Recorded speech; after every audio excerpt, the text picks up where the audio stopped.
Good day, my name is Chris Anthony Zuniaga. My topic is network security and cryptographic protocols, under which we have the network segmentations, firewalls, intrusion prevention systems. In my prior knowledge, network is a connection of two or more computers within a network. Segmentation is a division or a partition of a network within a network. Why there is a network segmentations? To add more layers of security due to the multiple number of segments.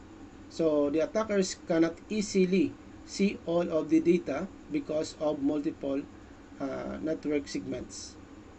Firewalls. So either a hardware or a software or predefined policies being put in our network.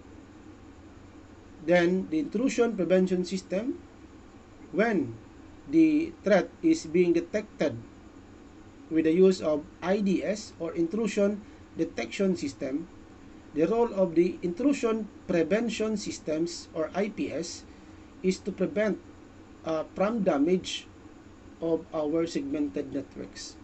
So to dig deeper about these topics, let's proceed to these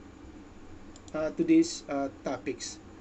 Um, we have these topics under in network segmentation: the physical, virtual, intent-based, micro, internal, cloud, and hybrid segmentations. For the firewalls, we have the network, host-based, hardware, software, internal, distributed, perimeter, the next generation, packet filtering, circuit label gateway, web application firewall, proxy, and stateful inspection firewalls. Under in intrusion prevention system, we have the network base, host base, the network behavioral analysis or NBA, and the wireless intrusion prevention systems or WIPS. Okay, now let us first define what is network segmentations. Network segmentation is a cyber security practice that divides a computer network into smaller or isolated segments or sub-networks. So this process is achieved by placing barriers between parts of the system that do not need to interact directly. For example, a company can create a subnet for its printers or a segment preserved or reserved for storing sensitive data. So each segment is an independent unit and unique access controls and network security measures. So once a network is segmented, every subnet operates independently, allowing precise control over data traffic between sections. So network engineers can stop all traffic in all segments from reaching another and filter data flow by traffic type, source, or purpose. This isolation limits a threat's ability to move freely through the systems. If a section of the network experiences a data breach, other segments remain secure.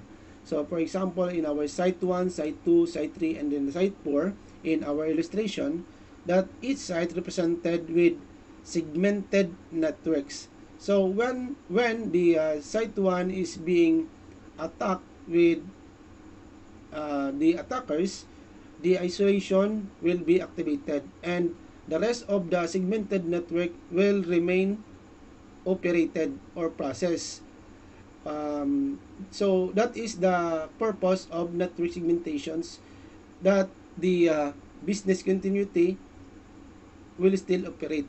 Okay, then the segment that are being attacked by the threat will be isolated to add a security measures. Now, let us define the network segmentation methods. Part of it, we have the physical segmentation. What is a physical segmentation? Involves using dedicated hardware such as switches and routers to create completely separate networks. So this commonly being seen in our campus area network that has a multiple number of department that has its own dedicated networks. Okay, so let's proceed to the virtual segmentation, or also known as virtual local area networks or VLANs, to logically divide a single physical network into multiple distinct networks. So each VLAN operates as an independent network, although they share the same physical infrastructures. So VLAN are configured on a network switches and routers to control traffic flow between segments, enhancing security and reducing the risk of lateral movements by attackers. So as being seen, if we have a virtual local area network, it uses one port, okay, to add multiple number of segmented networks with VLANs. So VLAN 10 and VLAN 20. Why?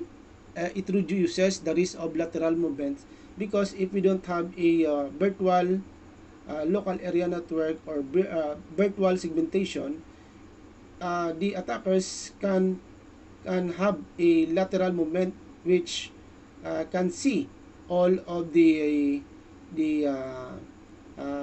connected hosts, all the data in a surface. Okay, that is a lateral movement. The attackers can easily see all of the connected and see all of the data. While if you have a virtual local area network, there is another surface that the attackers can penetrate, no? So there's an effort from attackers to do, okay? So it can cause from them to delay. Then the administrator will apply a security measures to prevent our network from attack. Okay? So for the intent-based segmentation, what is this? Defines and enforces network policies based on the business intent and requirements. So this method uses advanced software-defined networking or SDN, kumbaga, technologies to dynamically create and manage network segmentation according to predefined policies. So with this, it allows for more granular control and automation adapting to changes businesses needs and security requirements. So in our example, in our illustration, users, we have the users, devices, then the applications. So the user and devices will request from the group access policy. Then the next step is the prioritization policy, then the application policy. Then these applications will return into users and devices. So that's how it works. So for our intent base, and that is also, this is flexible based on the needs of our businesses. What is a micro-segmentation? Is a granular approach to network segmentation that involves creating in highly specific isolated segments down to the individual workload or applications level. So the difference between the micro and network segmentation, the network segmentation only secure the whole network or segmented network, while the micro segmentation, it secure all the applications, okay, within a networks. So that's how the micro segmentation works. And part of it, we have this method. It uses the software-defined networking and security policies to control traffic between micro segments, providing the fine-tuned security and reducing the attacks surface.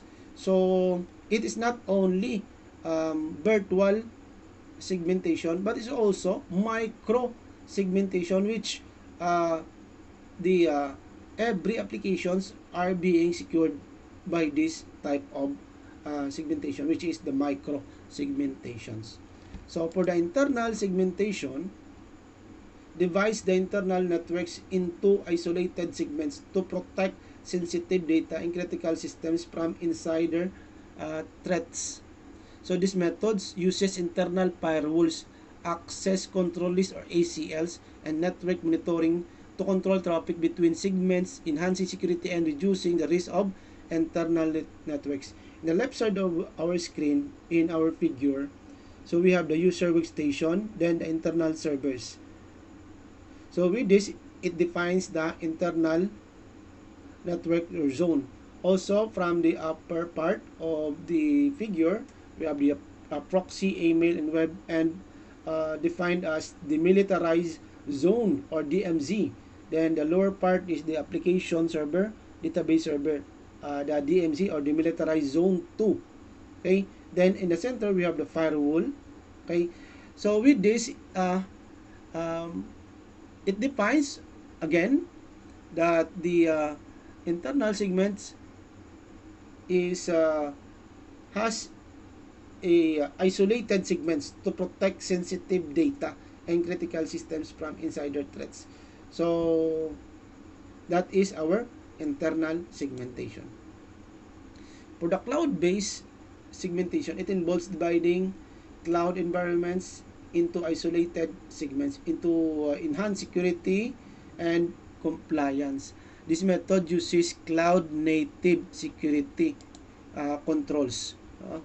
Okay, so what is this cloud native application? Consists of microservices packaged into containers running on cloud computing infrastructures. So for example of this, we have the Alkira.cxp.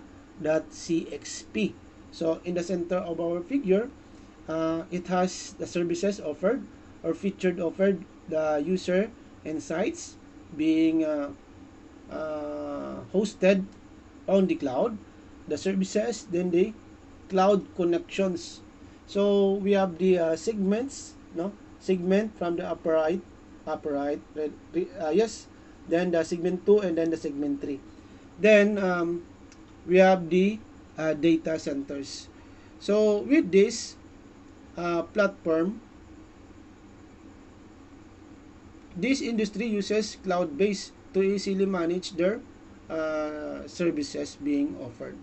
So to add more security and compliance. Now, for the hybrid segmentation, combines multiple segmentation methods to create a comprehensive security strategy that spans on a premises, cloud, and hybrid environments. And this approach leverages the strengths of different segmentations techniques to provide robust security and flexibility. So as being shown in our figure, we have the finance, the sales, then infrastructures. So if all of these are being connected in a cloud or either on a premises, so that's what we call hybrid segmentations. Now, what are the benefits of network segmentation? Part of it is the to enhance security. Why this network segmentation can enhance security? Okay, segmenting a network limits the spread of malware and restrict unauthorized access. If one segment is compromised, the breach is contained, preventing lateral movements across the networks. So in this statement, that it can enhance the security because the attackers can reduce lateral movements. So for example, with the virtual and the micro segmentations, so there is no or can reduce lateral movements from the attackers. So it leads into enhancement of security. Then what is improved performance? Why can improve performance? Because it divides a network into smaller segments, reduces traffic within each segment, minimizing congestion, improving bandwidth efficiency, and enhancing overall network performance. Because if there is no network segmentation, imagine that if only one segment for the whole institution with, for example, 5,000 hosts connected in our network, with this 5,000 connects simultaneously, it can cause traffic or congestions, it can cause delay with the operation, or it can cause interruption in the network because there is a traffic. So it improves because it is only what we call the traffic can easily define what segment are being operated or processed, and yes, it can improve performance. Why? Network segmentations, regulatory compliance. So many regulations and standards uh, mandate strict controls over sensitive data. Network segmentation helps organizations meet these requirements by isolating and protecting regulated data. So, for example, of the um, data that must be protected is the medical and finance. Okay, that must be keep, okay, confidentials. With this, um, it needs to be protected by the use of network segmentations. Okay, uh, not all of the members are connected in a single network can have the access, or even can see the connected host in a network. So by the use of network segmentations, the finance department or the medical records, uh, it has their own segmented network that has their own access control policies with unique access. Okay, so with this, it is a regulatory compliance. Then why it is simplified network, or simplified management?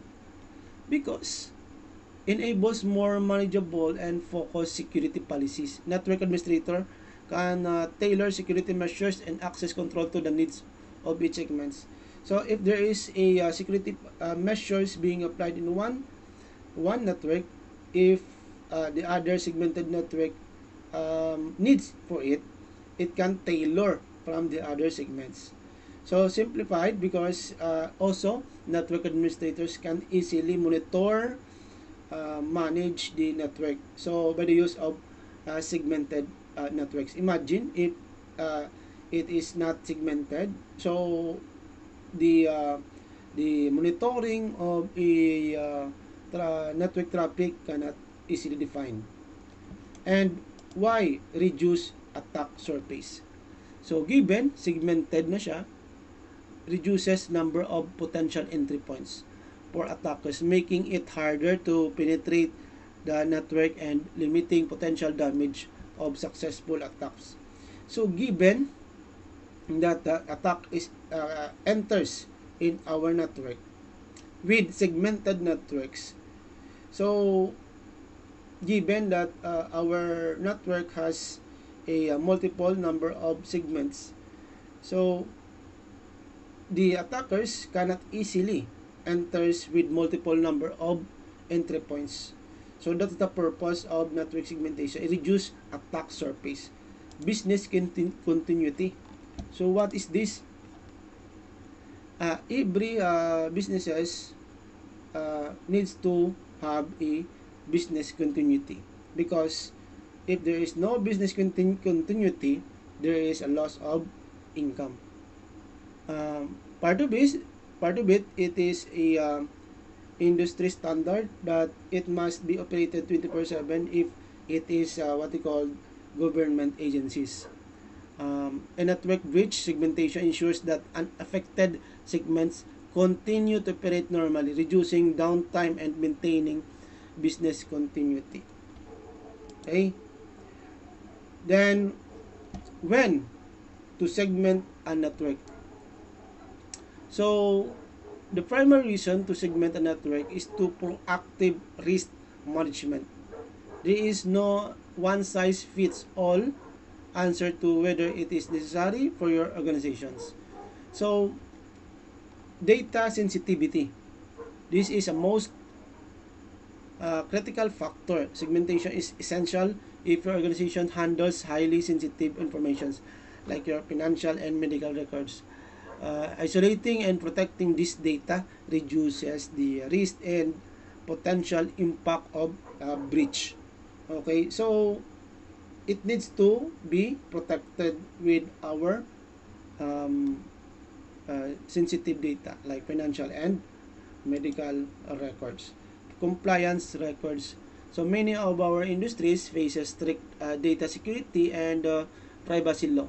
Network segmentation helps you to comply with the by demonstrating you have taken appropriately measures to protect sensitive data. So the purpose of network segmentation is for compliance, okay, to secure our sensitive data that not all connected hosts can see all of the connected hosts that holds a sensitive data like our finance and medical records. Network size and complexity, because if you have multiple number of hosts connected in our network, it needs to have a segments. Large and complex networks with many devices and users and inherently more vulnerable. Segmentation simplifies security management by dividing the network into smaller, more manageable sections, allowing you to implement different security controls for each segment on its risk profile. So with this, if again, if you have 5,000 or 50,000 simultaneously connecting in our networks, it needs to have segmentations.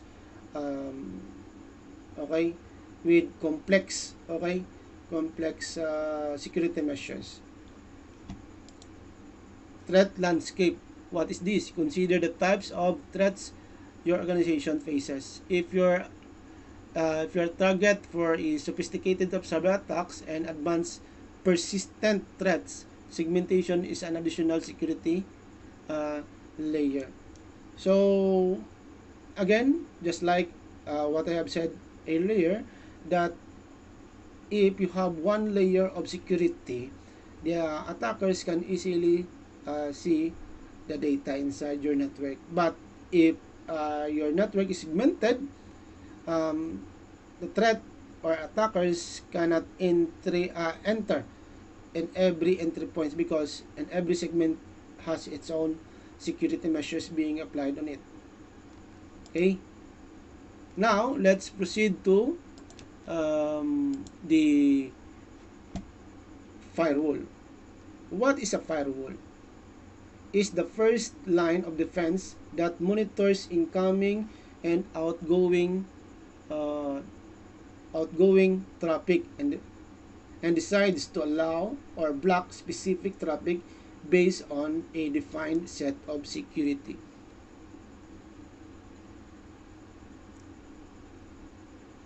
So its primary role is to monitor, control, and decide on a validity of incoming and outgoing traffic based on the predefined set of rules. So these rules are designed to prevent unauthorized access and maintain network integrity.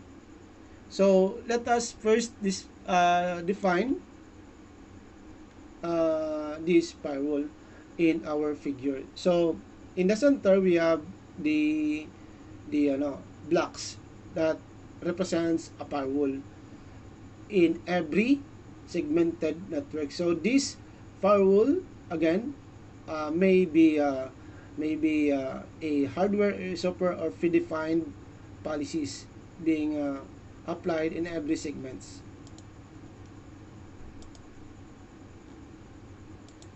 So what are the types of firewalls? So let us first discuss under in firewall we have network firewall is a position at the juncture between trusted and untrusted networks such as internal systems, and the internet. So as being shown in our illustration, we have the internal network, which is the local network, then the internet. So when our internal network connects to the internet, it should be protected, okay? Or yes, must be protected by the use of the firewall. So every devices, either cell phones, laptop, desktop, or any devices that connects to the internet is vulnerable. So with this type of security measures, with the use of the firewall, network firewall, it enhances the security of a network. Okay, that the attackers cannot easily penetrate with our data. So now, next is the host-based firewall. What is this host-based firewall? Is a software that operates on a singular device within a network. It is installed directly onto individual computers or devices, offering a focused layer of protection against potential threats. By examining the incoming and outgoing traffic of that specific device, it effectively filters harmful content, ensuring that the malware, viruses, and other malicious activities do not uh, infiltrate the system. So in environment where network security is paramount, host-based firewall complement perimeter-based solution, while the perimeter defenses secure the broader network's boundaries. Host-based firewalls the bolster security at the device level. This dual protection strategy ensures that even if a threat surpasses the network, primarily defenses, individual computers remain shielded. So for the host-based firewall, as you can see, we have the enterprise network, which is the business or the industry, and connects to the internet. It has its own singular device which hold with the firewall. For the hardware firewall, what is this? Hardware firewall is a physical device placed between a computer or a network and its connection to the internet. It operates independently of the host device, examining inbound and outbound traffic, ensures the compliance with a set of security rules by actively analyzing packets of data. The hardware firewall can identify and block threats, providing a robust barrier against potential cyber intrusion. So the operation of the hardware firewall involves connecting it directly between the internet source and the target network or a system. So as being shown in our illustration, we have the unsecured connection, the internet. Then we have the LAN. If we have a hardware firewall, we can protect our network, okay, with the use of these types of firewall, the hardware. Now, what is a software firewall? Is a firewall in a software form. Okay, so this is not the same with the hardware firewall. Software, it is a platform or a system factor rather than a physical appliance which can be deployed on servers or virtual machines to secure cloud environment. So it can be deployed with our servers and virtual machines. Software firewalls are designed to protect sensitive data, workloads, and applications in an environment wherein it is difficult or impossible to deploy physical firewalls. Software firewalls embody the same firewall technology as the hardware firewalls, also known as the next generation firewalls or the NGFW.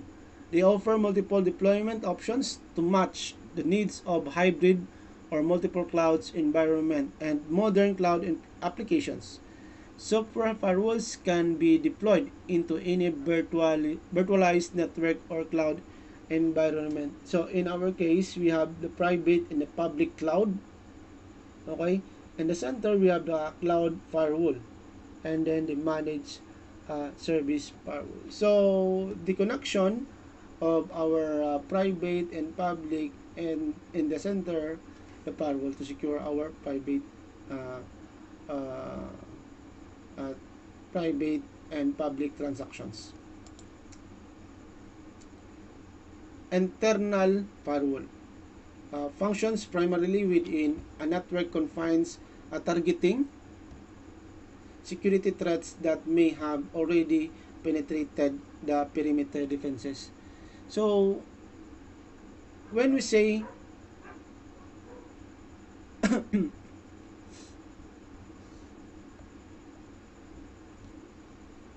when we say internal firewall as being shown in our illustration, we have the internet, then under which we have the server and then the clients, then the external uh, firewall. With this, unlike with the external or perimeter firewalls, which focus on incoming external threats, internal firewalls concentrate on the uh, traffic between devices within the network. So only the traffic within the network focused by this type of internal network. So this is relevant because not all threats originated from the internet. Issues can arise from within an organizations, be an international or employee errors or malicious. For example, the employee downloaded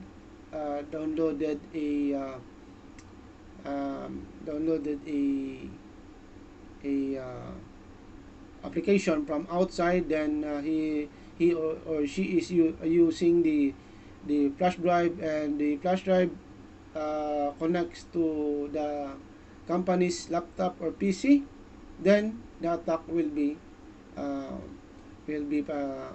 penetrated in our networks. So with this type of internal firewall, uh, it can prevent to damage our network. Okay. So next, distributed firewall. What is this distributed firewall? Is a network security mechanism designed to safeguard an organization's entire infrastructure.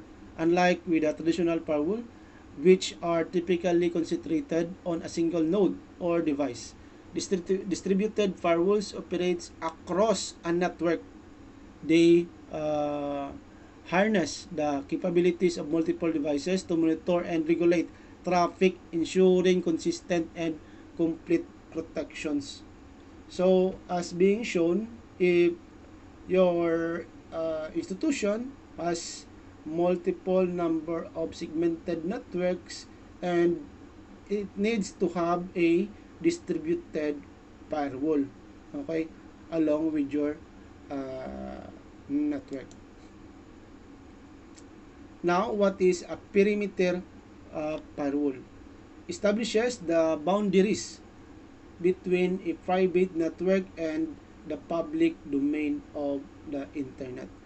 So, function functioning of the uh, functioning of the primary defense. This type of a firewall maliciously inspect every data byte attempting to pass through these safeguards the private network from unwarranted and potentially harmful data. A significant role of a perimeter firewall involves differentiating and subsequently allowing or disallowing traffic based on a predefined parameters, ensuring only legitimate and safe data gains entry. So in our perimeter firewall, we have the LAN, then the internet. So perimeter firewall, it is same with the internal firewall that safeguarding with our local area network. Next is the NGFW, or also known as the next generation firewall. What is this? Extends the capabilities of a traditional firewalls, offering more comprehensive security solutions. Unlike their uh, predecessors, focus primarily on stateful inspections.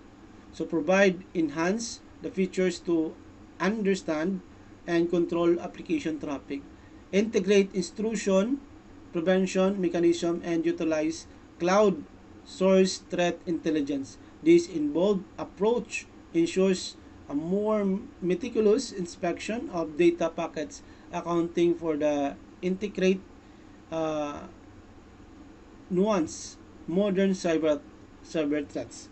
So with this, we have the internet, then we have the um, resources, then the process is from internet, we have the firewall, the security and logging services reporting. Then what are those traffic that are being allowed and what are those being denied? So there is what we call reporting or logging. So as a network administrator, this is very important for you to be able to assess if uh, uh, the network is healthy or not. Okay, then you can implement your changes afterwards due to this report. Packet filtering firewall. So what is this? Operate at the network layer, responsible for regulating the flow of data packets between network. These firewalls rely on a predefined rules that evaluate the specific attributes at the packets, such as source IP, destination IP, or ports, and protocols. If the attributes match to the established rules, the packet is allowed to pass through. If not, the packet is blocked. So the purpose of packet filtering is to block the unmatched port or the protocols or the IP address that is not matched for the request from the local network. Now, next is the circuit level gateway. As being shown in our illustration, we have the inside and outside host. And in part of the circuit level illustration, we have the out, in, out. It functions primarily at the session layer of the OSI model. Its role is to oversee and validate the handshake process between the packets, specifically for the TCP and UDP connection. By examining the handshake process and the IP address associated with the packets, this firewall identifies legitimate traffic and deters unauthorized access. A circuit level gateway primarily focuses on a header information, ensuring the traffic aligns with the firewall rules set without delving into the actual content of the data packets. So that's how it works. Web application firewall, commonly referred as the WAF servers, serves as a specialized layer of protection for web applications, web servers, and API. So we have these HTTP traffic sources. Then we have the traffic filtering. Then the destination servers. By this type of a firewall, the WAF, okay, web application firewall is being attached in the center for the HTTP request from the destination server. Next is the proxy firewall. Stands as a vital defense mechanism for networks operating at the application layer. So what is this? Also referred as to as an application firewall or gateway firewall. It primarily functions as an intermediary, filtering messages between computer systems and external servers. By doing so, it safeguards network resources from potential cyber attacks or threats. So from internet, and then we have the proxy at the center, and then the trusted network, which is the local network or internal network. The stateful inspection are integral in active network connection monitoring. So we have the client and internet going to the server, but before that we have the state tables, then the state inspection engines, which is the stateful inspection firewall. So by tracking this connection, the analyze the context of incoming and outgoing traffic, ensuring only safe data packets traverse the network located at the layers 3 and 4 of the open system interconnection or OSI model. So their primarily function is to filter traffic based on its state and context. Now let us define how to choose the right firewall for the business networks. So as discussed, it depends upon on the large of network that you have and the purpose of a network. So in the center we have the firewalls, what should be what traffic should pass or not, okay, from our network.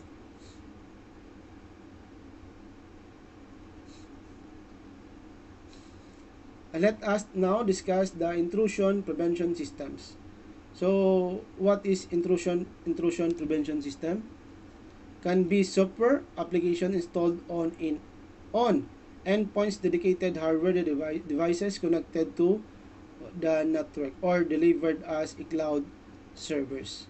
So in our example, we have this example of IPS, then in the IDS.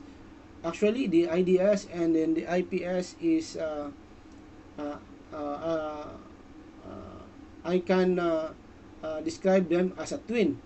That when the IDS detects that there is a threat, the IPS will deploy security measures to prevent the network from damage. Okay, so by this illustration.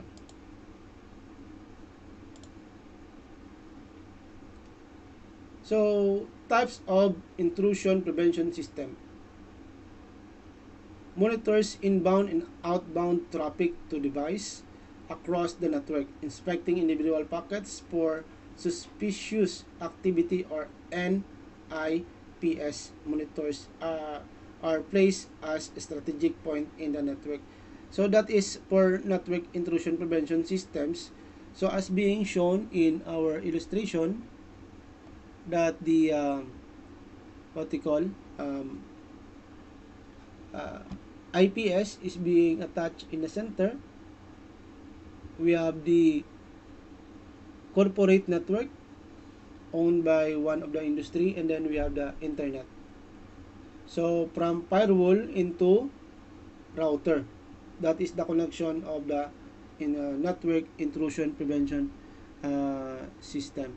And as well as they often set immediately behind the firewalls at the network perimeter, so they can stop malicious traffic breaking through NIPS. May also be placed inside the network to monitor traffic to and from key assets like critical data centers.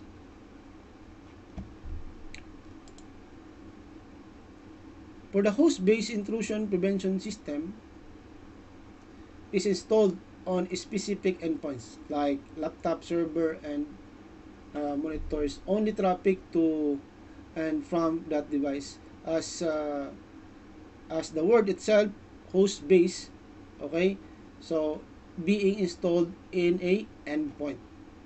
So that is the difference between from the network base. This host base is installed from the endpoint, as being shown in our illustration.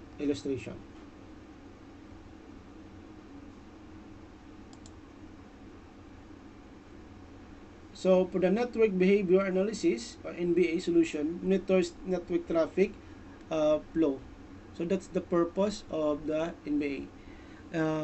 It may also inspect packets like other IPS, but many NBAs focus on higher level details of communication sessions, such as source and destination, IP addresses, port and use, and the number of packets transmitted.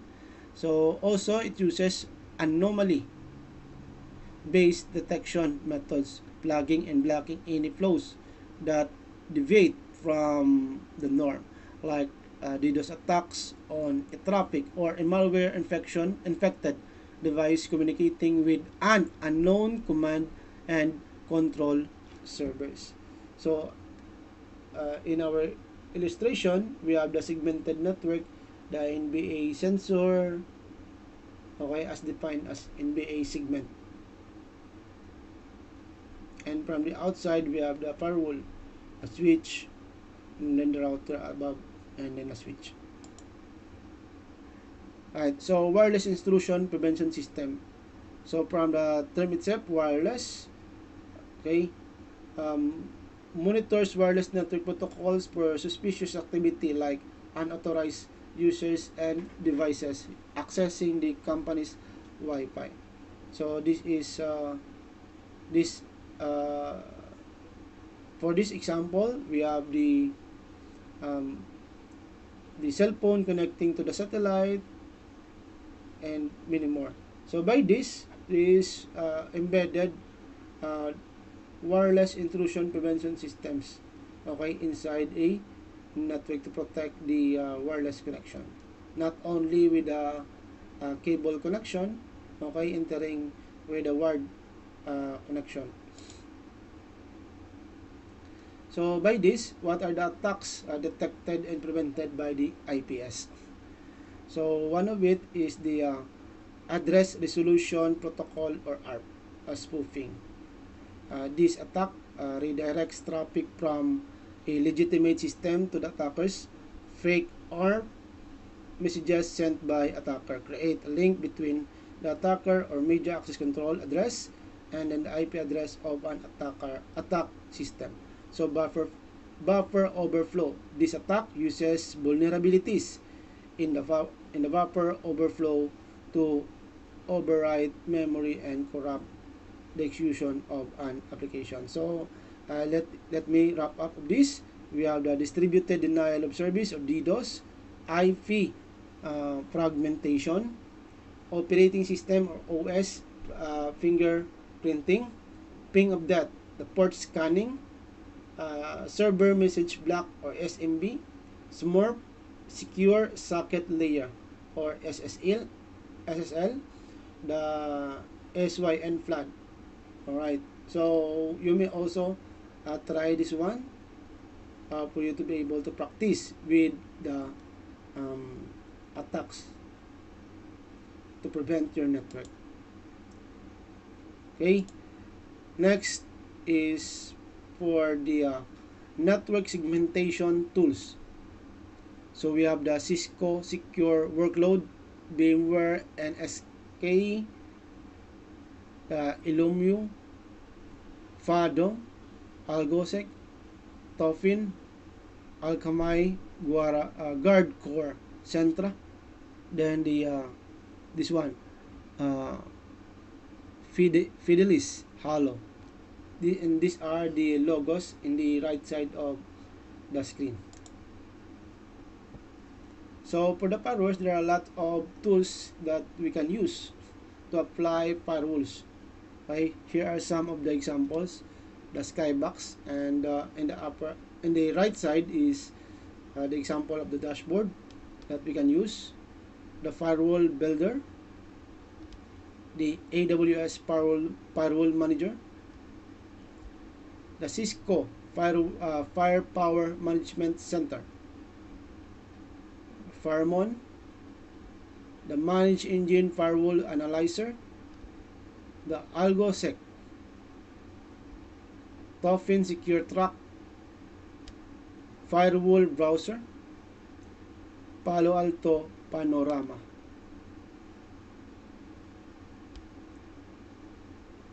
Next is for Intrusion Prevention System, RPS or IDS tools, the Snort,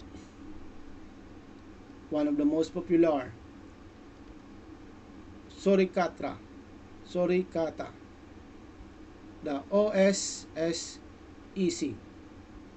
Security Union, the Bro Network Security Monitor, the Beast Tumbler,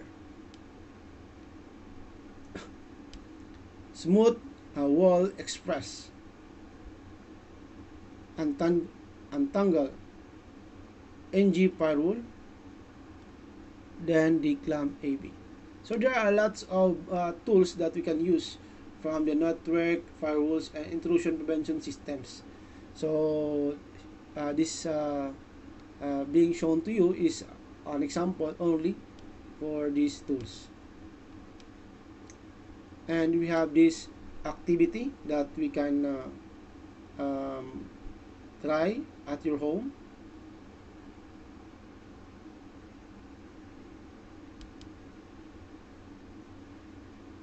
And other resources that we can use.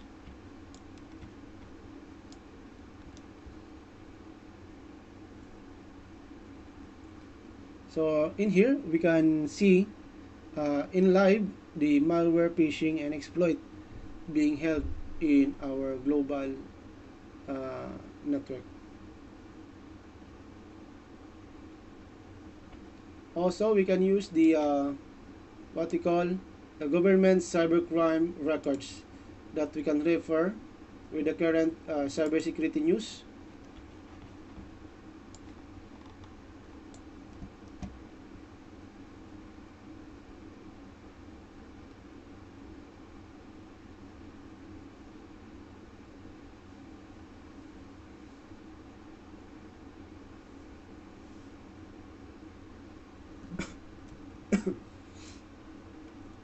So here we can see some of the records related to cybercrimes. So as in line with the information technology, we must be informed of the current attacks to mitigate this and to protect our networks. And here are the references of the presentations. Okay, so I have prepared a network segmentation demonstrations. Okay, with the use of this presentation, I am using the what we call IP addresses.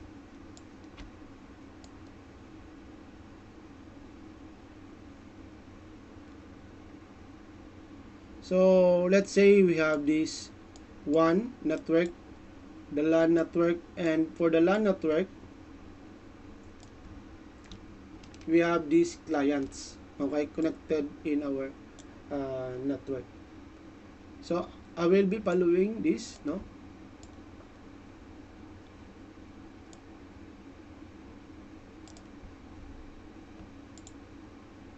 Alright. So in here, I have prepared the demonstration. So for example, we have these 3 clients connected in a hub. So I configure this one in fast Ethernet port, okay, as 192.168.2.10, and then the subnet mask is 255.255.0, and you must enable this as on for you to apply these settings. Then same with the other, go to desktop, alright, and 2.20, okay, then also you need to apply as on. Right, desktop 2.30. Okay, so here it is.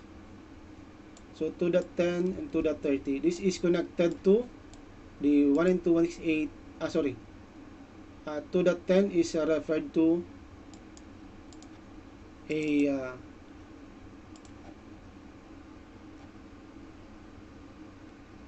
PC.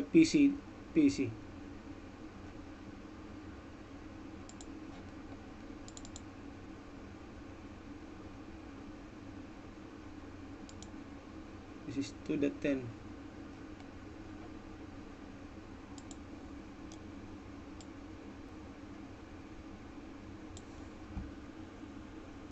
This router is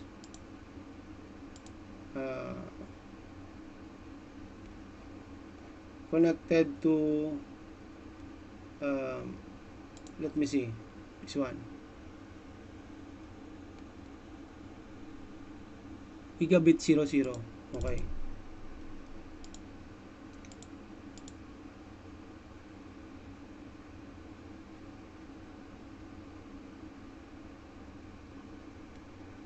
so this is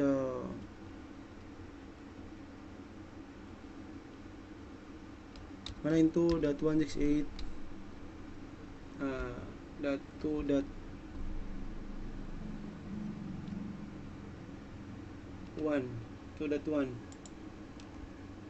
table. Okay, this is dot 10.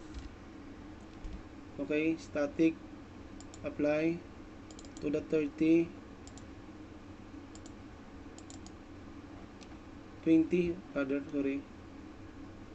And also, by the way, before I forget, the gateway is the router 2.1.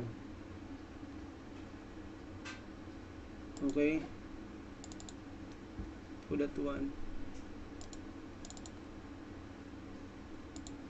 Okay, 2.1, 2.1.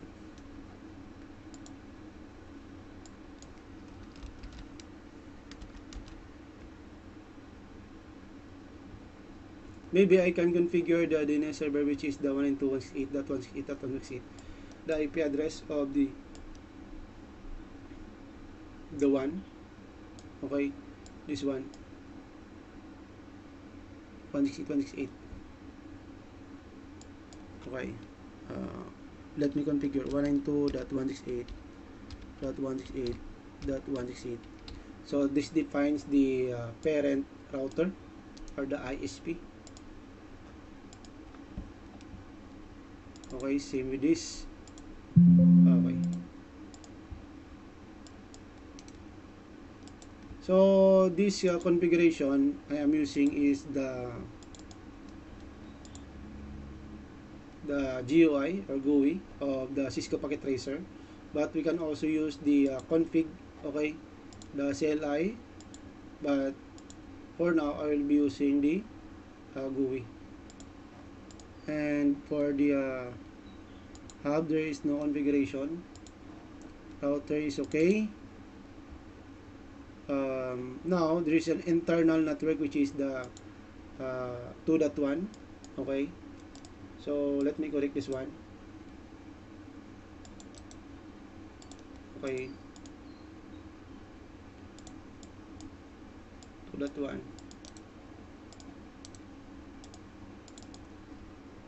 Okay, 2.1. So 2.1, and then the upper IP address, external IP address, this one, from serial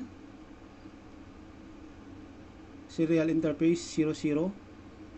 Okay, go to serial,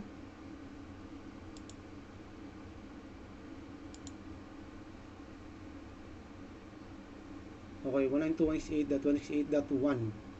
okay, so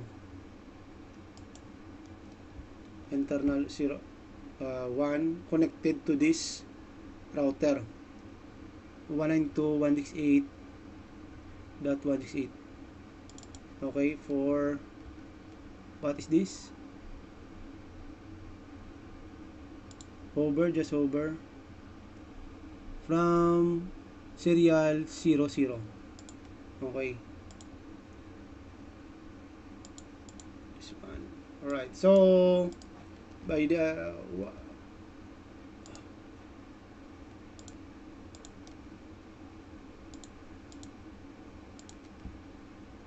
let me define first this segment.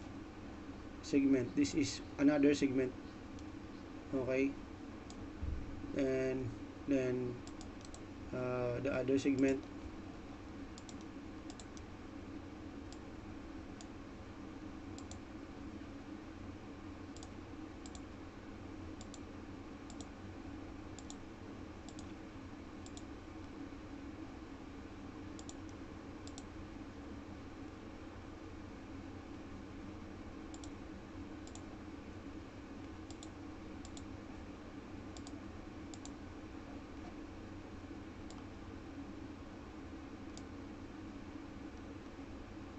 okay, so now I have the networks. Let me correct this one.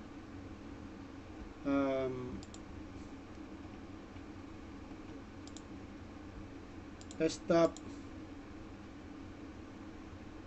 10, the client 1, okay, 3.10, okay, then so this is wrong. Why? Because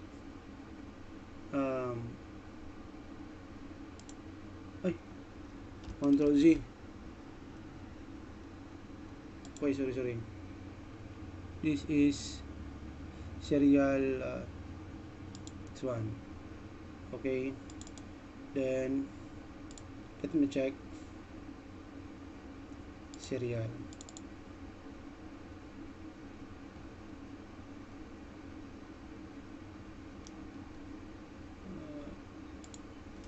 So 192.168.168 dot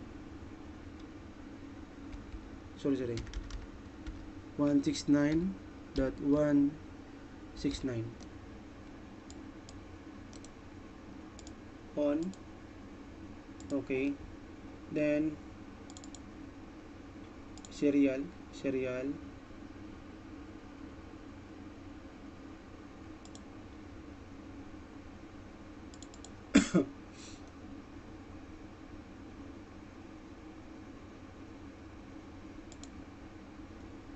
169 dot 2. Okay,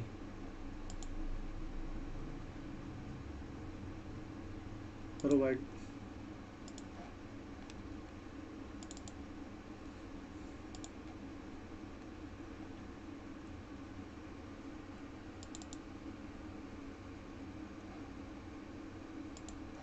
Okay, then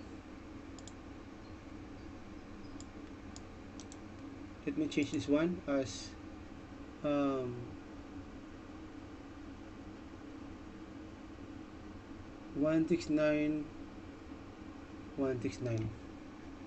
okay, and this one is also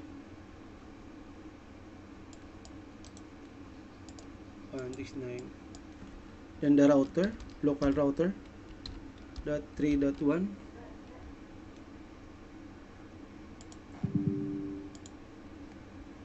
local router sorry, 3.1.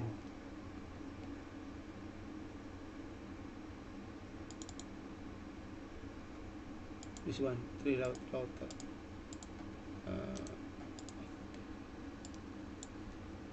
Local router 192.168.3.1. Okay, and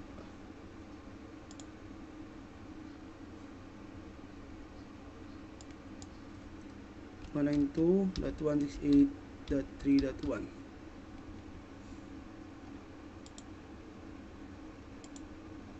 Okay, same with this config desktop, then 192.168.3.1 and the upper router. Okay, next one, let's us review 3.1. okay, then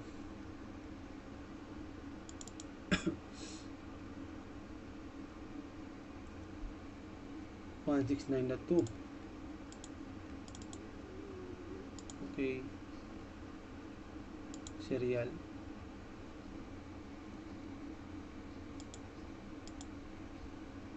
Okay,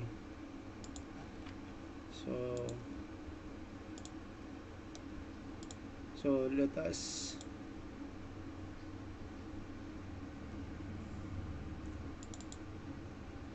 ping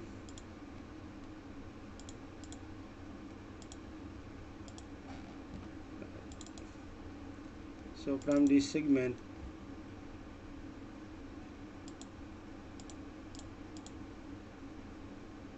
command prompt ping 192.168.3.1.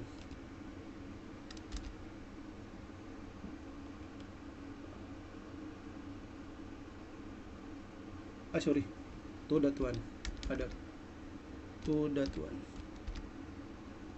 Okay, there's a reply within the this segment. So now we have this problem.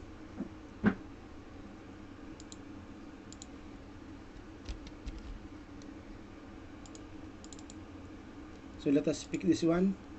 So we have this 192.168.168.168 from serial 0. Okay, next one for serial 01. Okay, sorry, serial 01. 0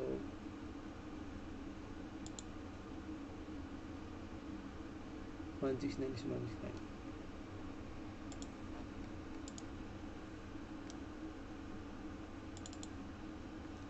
.169.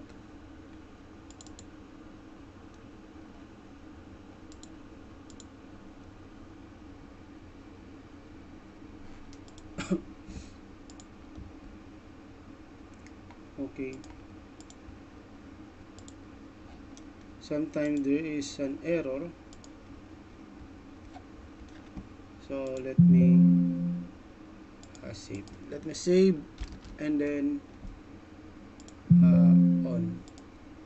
on it again.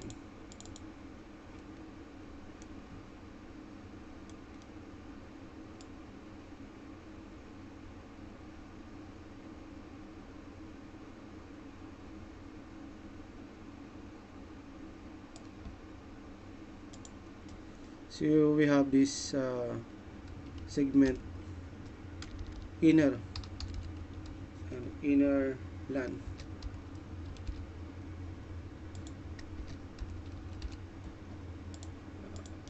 We have this left null external IP.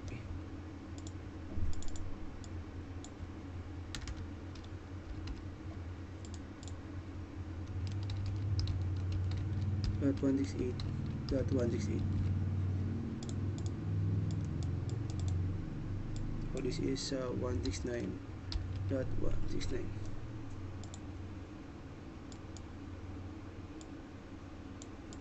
Okay, so nothing happens. So let us troubleshoot this connection, this one. By the way, let us check the connection from the parent router. So let's see. Ping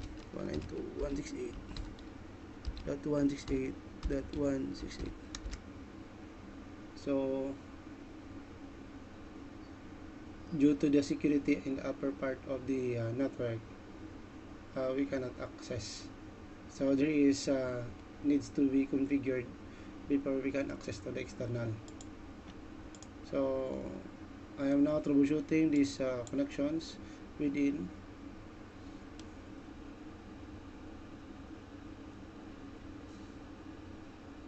zero. Ay, 20. Sorry, 2. So this one 20. 192.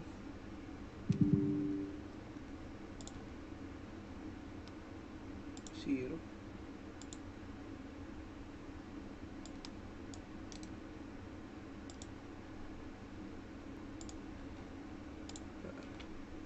One.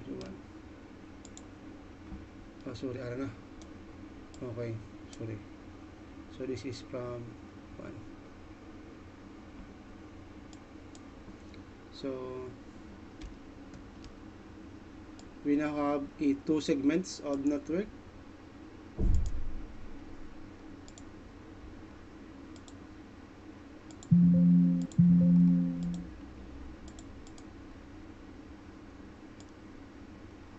Okay, and if we try to transfer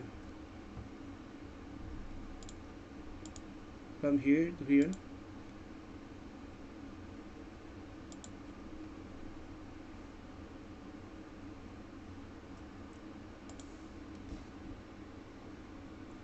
so delete scenario, and let's try to transfer.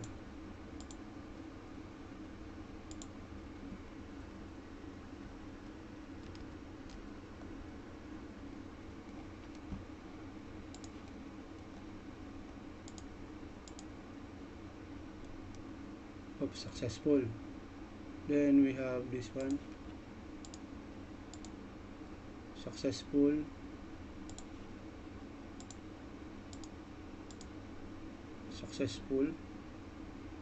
And if we try to pass this one into another network or segment, failed. Why? Because it has its own network security policy. Part of it is the IP addressing. It is a private network which the other network can't access. So this controls with the firewall. Okay, and let's try to pass into outside. It's a failed. Why? Because so another protocols from the upper part of the network, which is this defined as 1. Okay, so this is a segment 1 and then a segment 2. So segment 1 192.168.3.0/24, and then segment 2 192.168.3.0/24. So this means it is a private network under in 3.0. So with the use of subnet 3.0 subnet. Okay, so this demonstration is for network segmentations with the use of physical network with dedicated router and switches inside a network. So that's all for now. Thank you so much.